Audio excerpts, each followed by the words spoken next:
గురుభ్యో నమః. అంతర్మథనం. ఓ పడతి ఆవేదన.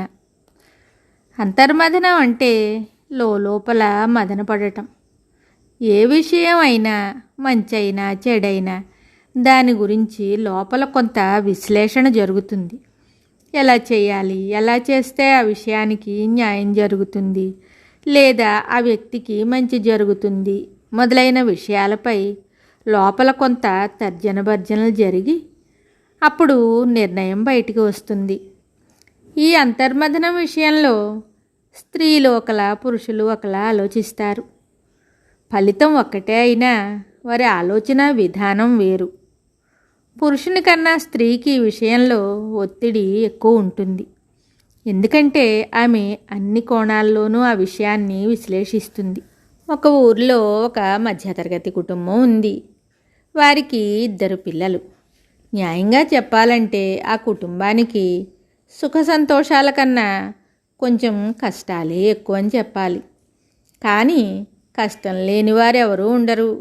ప్రతి ఒక్కరికి ఏదో ఒక సమస్య ఉంటుంది అని సరిపెట్టుకుని జీవితాన్ని గడుపుతున్నారు. తల్లిదండ్రులు పెద్దవారు అవుతున్నారు. పిల్లలు ఎదుగుతున్నారు.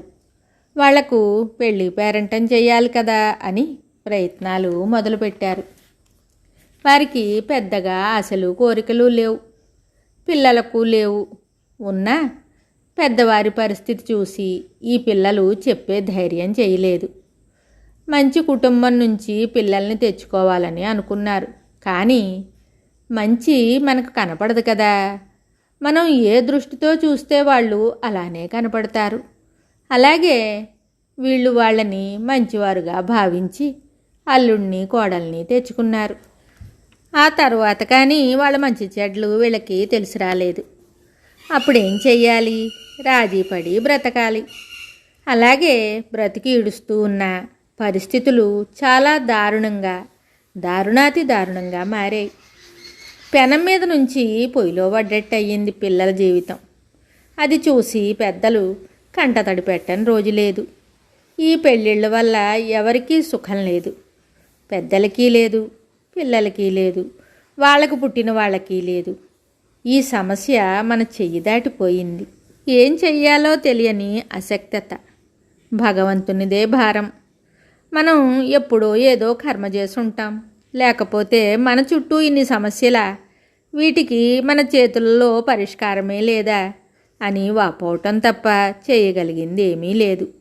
ఈ సమస్యల గురించి ఎంత అంతర్మథనం చెందినా పరిష్కారం తెలియడం లేదు. ఆ భగవంతునిదే భారం. ఆ దైవమే ఏదో ఒక దారి చూపించాలి అని వేడుకోవటం తప్ప మరో మార్గం లేదు. ఏదైనా దారి దొరికినా దానివల్ల కొందరికే మేలు జరుగుతుంది. అది బాధపడేవారికైనా కావచ్చు, లేదా బాధ పెట్టేవారికైనా కావచ్చు. వీళ్ళ మధ్యలో పిల్లలు అన్యాయం అయిపోతారు. ఇలాంటి సమస్యలకు ముగింపు లేదా?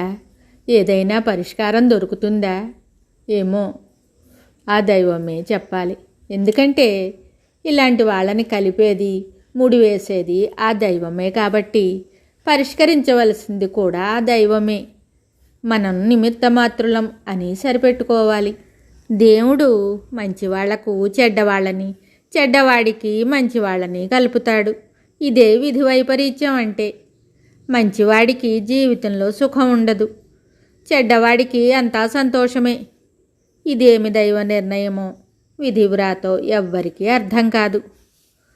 మన సమస్యకి పరిష్కారం మనం ఎంత అంతర్మథనం చెందినా దానికి సమాధానం దొరకదు.